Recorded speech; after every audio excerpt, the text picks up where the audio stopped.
The mountains of Sinaloa, Mexico, rugged, unforgiving, these peaks and valleys have witnessed countless stories, but none as infamous as that of Joaquín Guzmán Loera. Home, Joaquín Guzmán Loera, El Chapo, knew every rock, every ravine. This land was his sanctuary, his fortress and his playground. He was the mouse, small in stature, a giant in the drug trade. Despite his size, his influence was colossal, reaching far beyond these mountains. His empire, a billion-dollar cartel. A network so vast it spanned continents and oceans, fueled by greed and desperation. His product? Pain, packaged as pleasure. The drugs he trafficked brought misery to millions but made him a kingpin. But the mouse was running, always running. From the law, from his enemies, from the shadows that haunted his every step. He knew they were coming, the federales, the DEA, shadows in the jungle. They were relentless, closing in on him from all sides. Each narrow escape fueled his legend. Stories of his daring escape spread like wildfire, making him a mythical figure. He was a ghost, slipping through their fingers time and time again. His ability to evade only added to his mystique. He had money, power, loyalty. His men would follow him to the ends of the earth, bound by fear and respect. He had it all, except freedom. Despite his wealth and power, he was a prisoner of his own making. El Chapo's hideouts were fortresses, high in the Sierra Madre, guarded by men who would die for him. These strongholds were his last refuge. He lived like a king in exile, always looking over his shoulder. Paranoia was his constant companion. He thought he was invincible. He thought wrong. His confidence was his undoing. One mistake, one crack in his armor, that's all it took. The mouse was finally caught, and the legend of El Chapo began to unravel. Before we continue, don't forget to subscribe to the channel, hit the like button and turn on notifications so you don't miss new content. The Americans wanted him bad. They had been after him for years, tracking his every move, trying to predict his next step. They put a price on his head. Millions of dollars.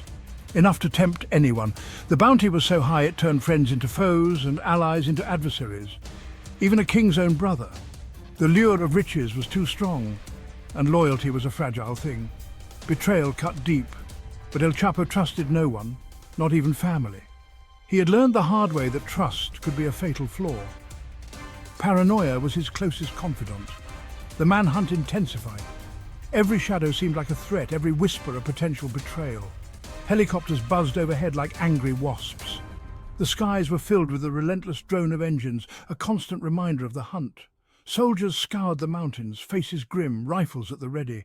They moved with precision, their eyes scanning every inch of the terrain. But El Chapo always seemed to be one step ahead. His knowledge of the land was unmatched. His instincts razor-sharp. He knew the terrain, he knew the minds of his pursuers. He had studied their tactics, anticipated their moves. He was a ghost in the machine. Elusive and enigmatic, he slipped through their grasp time and again. The pressure was immense, the air thick with danger. Every moment was a test of nerves, a battle of wits. But El Chapo thrived on it. The danger, the chase, it was all part of the game to him. He was a master of escape, a Houdini of the drug world. His escapes were legendary, his methods ingenious. He had escaped before, he could do it again. Each escape was a testament to his cunning and resilience. He just needed to stay ahead of the game. Every second counted, every decision was crucial. He needed to stay connected. It was his lifeline and his downfall. The very tools that kept him ahead were the ones that could betray him. El Chapo's empire was built on trust and technology.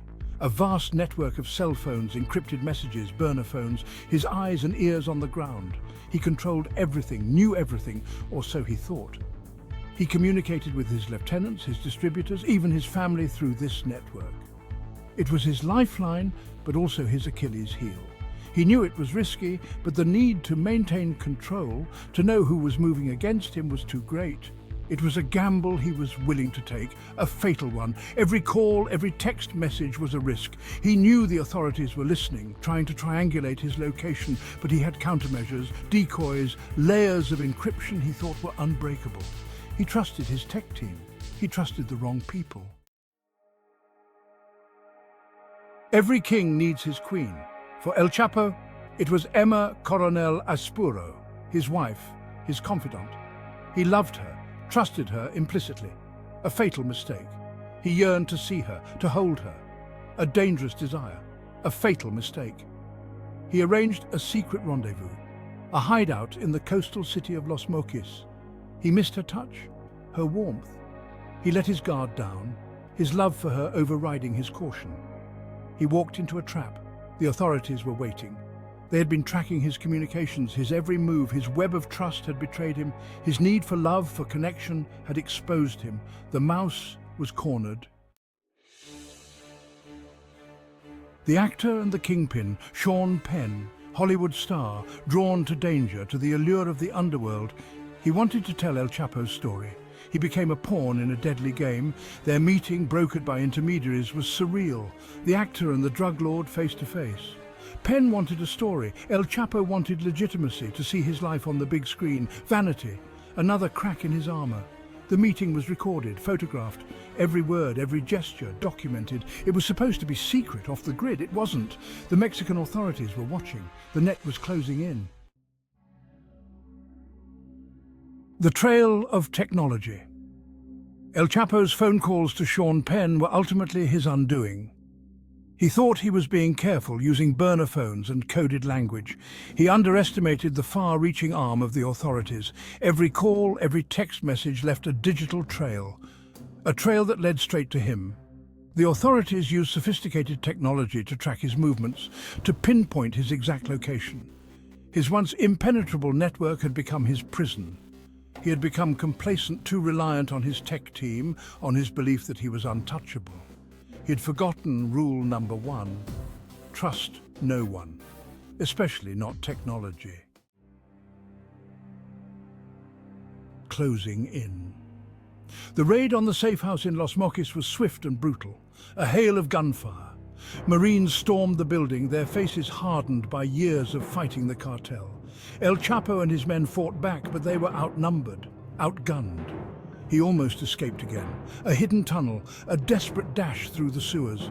He was a rat in a maze, but the authorities knew every twist and turn. They were waiting for him. He emerged from the sewer, disoriented, desperate. He carjacked a vehicle, a last-ditch effort to escape the city, but the authorities were closing in, their grip tightening. The game was up. The phone call. Even in his final moments, El Chapo's downfall was tied to his phone. He made a fatal mistake. A phone call to one of his lieutenants. A desperate plea for help, a last-ditch attempt to rally his men. The authorities intercepted the call. They used it to pinpoint his location, to track his movements.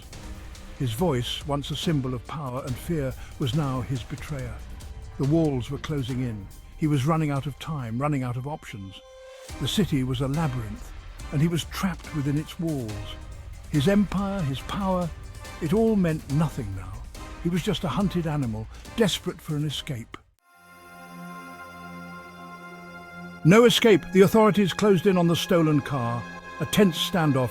El Chapo was apprehended, his face grim, his eyes filled with a mixture of defiance and resignation. He knew it was over. He surrendered without a fight. The reign of terror was over. The mouse had been caught. His capture sent shockwaves through the underworld. The Kingpin, the myth, the legend, brought down by his own hubris. His capture was a victory for the authorities, a testament to their persistence, but it was a hollow victory. The drug trade continued, the cycle of violence unbroken. There would be others to take his place, to claim his throne. Legacy of a fallen king.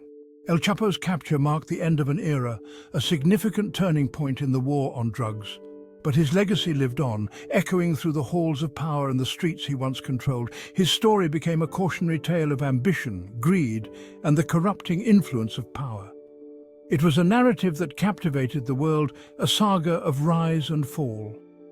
He was extradited to the United States, where he stood trial and was found guilty of numerous charges of drug trafficking, money laundering, and conspiracy. The courtroom was a stage where the shadowy dealings of his empire were laid bare. He was sentenced to life in prison, his empire dismantled piece by piece. The once untouchable Kingpin now confined to a cell, a stark contrast to his former life of luxury and power. But the legend of El Chapo endured, whispered in hushed tones and remembered in the shadows. He became a folk hero to some, a larger-than-life figure Immortalized in murals and stories, a symbol of resistance against the government, his image was used to rally those who felt oppressed and marginalized. A testament to the enduring power of the drug trade, his influence lingered in the shadows, where illicit deals continued to thrive.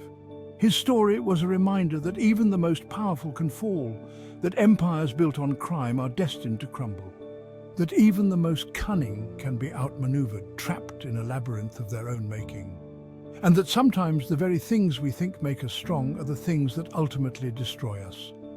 El Chapo's story is a complex one, rife with lessons about power, ambition, and the human condition.